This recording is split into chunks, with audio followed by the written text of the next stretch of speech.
इस देश में और विश्व में झूठ का एक साम्राज्य फैला हुआ है। ट्रम्प जैसा व्यक्ति झूठ बोल रहा है, मस्क जैसा व्यक्ति झूठ बोल रहा है, और हमारे यहाँ के प्रधानमंत्री तक झूठ बोल रहा है। आखिरकार ये झूठ का साम्राज्य कब तक चलेगा?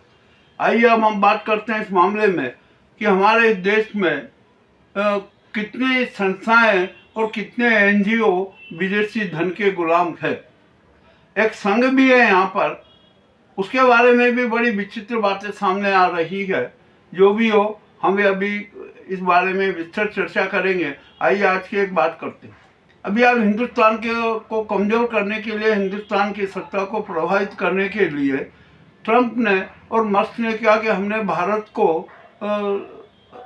125 करोड़ रुपए दी, और किसको दिया, क्या दिया, कुछ पता नहीं।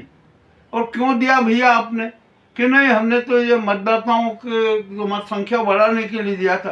अरे भैया, तो आपको जरूरत क्या पड़ी हमारे यहाँ के वो करने की कि हमें मतदान बढ़ाए, मतदान प्रतिशत हमें नहीं चाहिए।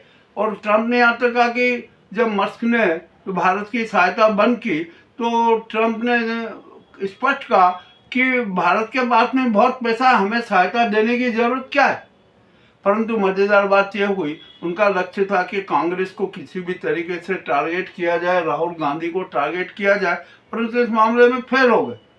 और जब पूरी जांच हुई तो पता लगा कि जो 128 करोड़ रुपए की जो सहायता दी गई थी, वो भारत के लिए नहीं, वो तो बांग्लादेश के लिए थी।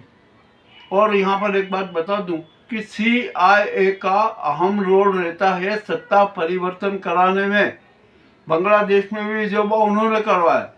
तो हमारे यहाँ के जितने भी जो राजनीतिक दल हैं, दूसरी अन्य संस्थाएं हैं, ये एनजीओ हैं, ये सब विदेशी धन के गुलाम हैं। विदेशों से विकास के नाम पे, गरीबों के नाम पे, बुजुर्गों के नाम पे खूब पैसा लेते हैं, और क्या खर्च करते हैं? बाकी 10-20% खर्च करते हैं, 80% लगा जाते हैं। अभी यहाँ पर मेरे निगाह में भी वो इतने एनजीओ हैं कि जो जमीन खोरी के लिए काम कर रहे हैं, धन खोरी के लिए काम कर रहे हैं, लोगों को टोपी देने के लिए काम कर रहे हैं। आइए अब मैं संघ की बात करूं। संघ को भी अमेरिका से बहुत पैसा मिला है।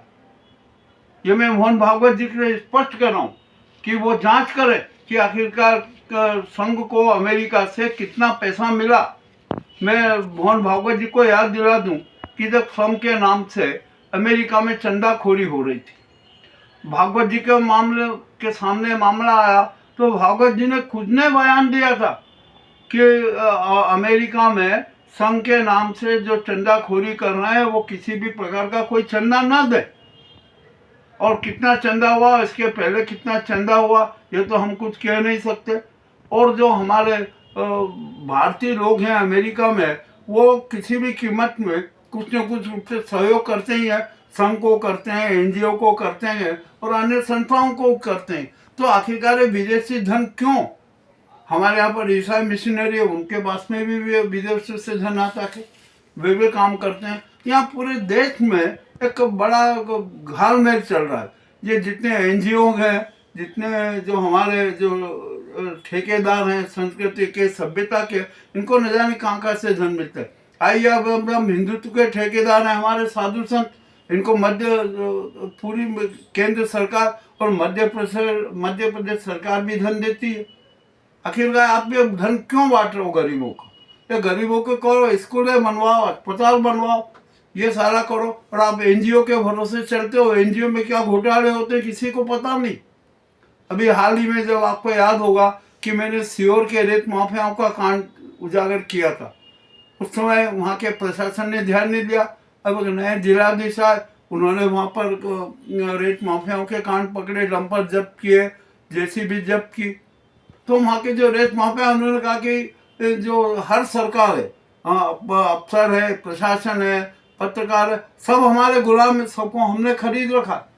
यह मामला स्थिति है। हमारे यहाँ पर चंदाखोरी का एक बहुत बड़ा स्कैंडल चल रहा है इस देश में। यदि यही स्कैंडल चलता रहा तो हमारे देश की संस्कृति, सभ्यता, हमारी संवैधानिक पावनता और जो राष्ट्रीय पावनता है वो समाप्त होगी। और धनखोरों ने तो धर्म को भी अपना अड्डा बना लिया है। कि हम या किसी भी तरीके से साथी ठगी करें, ये भी अच्छी बात नहीं है। अब हमें जो चंदाखोरों से सावधान रहना है, ईंधन खोरों से सावधान रहना है। हमें यदि कुछ भी सेवा करना है तो हम अपने हाथों से करें, अपने सामने करें, वो सार्थक होगा, न कि इन धनखोरों को चंदा देने से और सहायता देने से। यह मामला बड़ा उजागर है। वो मैंने बहुत कड़वी बात कही है, चाहे तो मोहन भागवत जी खुद अपना रिकॉर्ड देख लें, अपने बयान का रिकॉर्ड देख लें कि उन्होंने ये बयान दिया था कि नहीं।